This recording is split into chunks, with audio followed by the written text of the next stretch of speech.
Hello friends.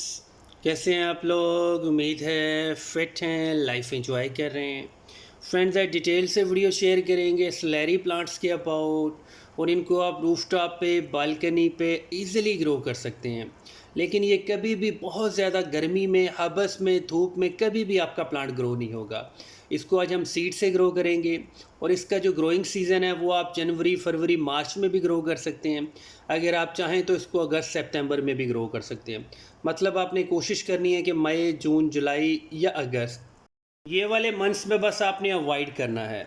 Physically अगर हम देखें तो इसके सीड्स बहुत ज़्यादा सेंसिटिव लगते हैं, लेकिन इसके सीड्स बहुत ज़्यादा ढीठ होते हैं, बहुत इजीली जर्मिनेट होते हैं। अब हमने मिट्टी का गमला यूज़ किया है और इसके अंदर बिल्कुल वेल ड्रेन्ड सॉइल यूज़ की है, जिसको आप भल वाली मिट्टी, भालू मिट्टी कहते हैं। फर्टिलाइज़र अगर आप चाहें तो थोड़ा सा यूज़ कर सकते हैं, अदरवाइज़ कोई कंपलसरी नहीं है। लेकिन गमला सिर्फ मिट्टी का होना चाहिए, और इसके अंदर चीकनी मिट्टी आपने बिल्कुल भी नहीं ऐड करनी है। अगर आपके पास ज़्यादा सीड है तो चौड़ा गमला यूज़ कर ले, जिसको मिट्टी का प्याला कहते हैं। लेकिन कोशिश करनी है कि गमले की जो मिट्टी है वो बहुत ज़्यादा सॉफ्ट होनी चाहिए, उसमें कंकरियाँ सी, पत्थर से नहीं होने चाहिए। और सैलरी के सीड्स को आपने डायरेक्ट सो करना है, कोई पेपर टॉवल मेथड नहीं, कोई टिश्यू पेपर में रैप नहीं करना। और इसके सीड्स को आप गमले की बिल्कुल सरफेस के ऊपर स्प्रिंकल कर दें। एक एक सीड भी लगा सकते हैं थोड़ी सी स्पेस बना के, अदरवाइज़ आप कोशिश करेंगे सेंटर के अंदर थोड़ा सा स्प्रिंकल कर दें। अब यहाँ पे जो इम्पोर्टेंट चीज़ है कि हम इस सीड्स को कैसे कवर करें। अगर यहाँ पे आप कोकोपीट से इसको कवर करेंगे तो फंगस का इशू भी लग जाता है, क्योंकि कोकोपीट बहुत ज़्यादा मॉइस्चर को होल्ड कर लेती है। ऊपर से आपको लगता है कि गमले की मिट्टी जो है या अपर सरफेस ड्राई हो गई है, आप थोड़ा सा पानी फ्लड करते हैं तो, लेकिन अंदर इसके मॉइस्चर होता है जो आपके सीड्स को फंगस लगा देती है।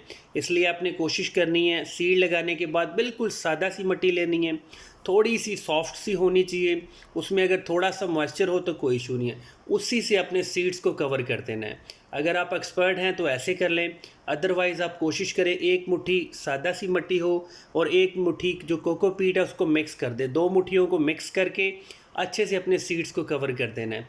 लेकिन सीड्स के ऊपर हाफ इंच से ज़्यादा मिट्टी की लेयर नहीं आनी चाहिए, क्योंकि ये सीड थोड़े से सॉफ्ट होते हैं। जैसे ही बेबी प्लांट निकलेगा, अगर उसके ऊपर मिट्टी का ज़्यादा प्रेशर होगा तो वो कभी भी बेबी प्लांट नहीं बनेगा, वो नीचे दब जाएगा, मर जाएगा, ड्राई डेड हो जाएगा। इसलिए आपने केयर करनी है। सीड लगाने के बाद, मिट्टी कवर करने के बाद आपने यहाँ पे शावरिंग करनी है। मतलब फ़र्स्ट टाइम ऐसे शावरिंग करनी है कि गमले की जो अपर सरफेस है टॉप वाली, वो एक बार बिल्कुल वेट वेट, मॉइस्ट मॉइस्ट हो जानी चाहिए। जब वो इस तरह करके आप वेट कर लेंगे, मॉइस्ट कर लेंगे, उसके बाद आधे घंटे बाद, 40 मिनट के बाद आपने पानी को फ्लड करना है। पानी फ्लड करने से ये होगा कि एक बार गमले की मिट्टी मॉइस्ट हो जाएगी, सीड्स तक मॉइस्चर पहुंच जाएगा, गमले की मिट्टी के अंदर ह्यूमिडिटी क्रिएट होगी, और आपके सीड्स कभी भी ड्राई डेड नहीं होंगे, जर्मिनेशन 100% होगी। और अगर ये प्रोसेस आप जनवरी, फरवरी में कर रहे हैं तो धूप में रख सकते हैं। अगर ये प्रोसेस आप मार्च या मैक्सिमम 20-25 अप्रैल तक करें तो आप ठंडी जगह पे रख सकते हैं।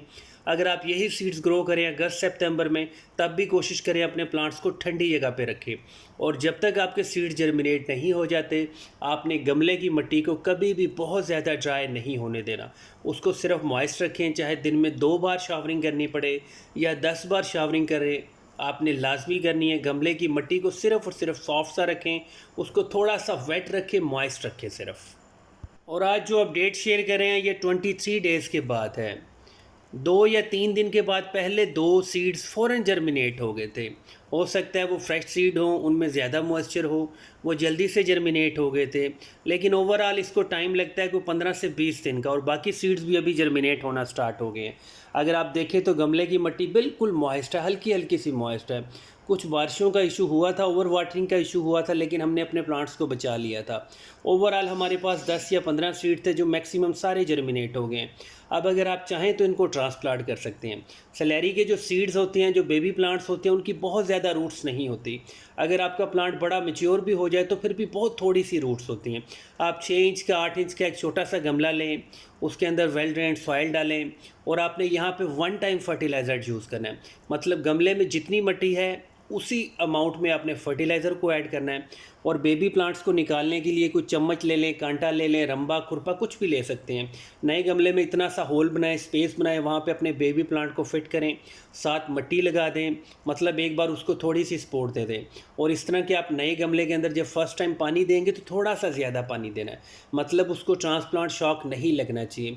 और ये सारा प्रोसेस आप थोड़ा सा ठंडे टाइम में किया करें, मतलब शाम के वक्त किया करें। और इस तरह के गमले को ट्रांसप्लांट करने के बाद, बेबी प्लांट को ट्रांसप्लांट करने के बाद कभी भी धूप में नहीं रखना है, इसको ठंडी जगह पे रखें 1 या 2 दिन तक।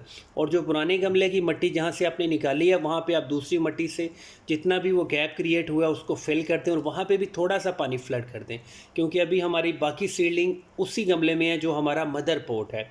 अब इसको हम थोड़ा सा पानी फ्लड करेंगे। सैलरी के जो सीड्स होते हैं या जो बेबी प्लांट्स होते हैं सेंसिटिव नहीं होते हैं, बड़े हार्ड प्लांट्स होते हैं, इनको इजीली ट्रांसप्लांट शॉक नहीं लगता है। अब इस गमले में आहिस्ता आहिस्ता ग्रोथ होने लगेगी और आपका प्लांट जो है वो मैक्सिमम 4, 5, 6, 7 इंच का हो जाएगा। नीचे से ये बॉटम से काफ़ी हार्ड होता है। और सैलरी को आप एज अ सैलेड भी यूज़ कर सकते हैं, इसको ड्राई करके हर्ब में भी यूज़ कर सकते हैं।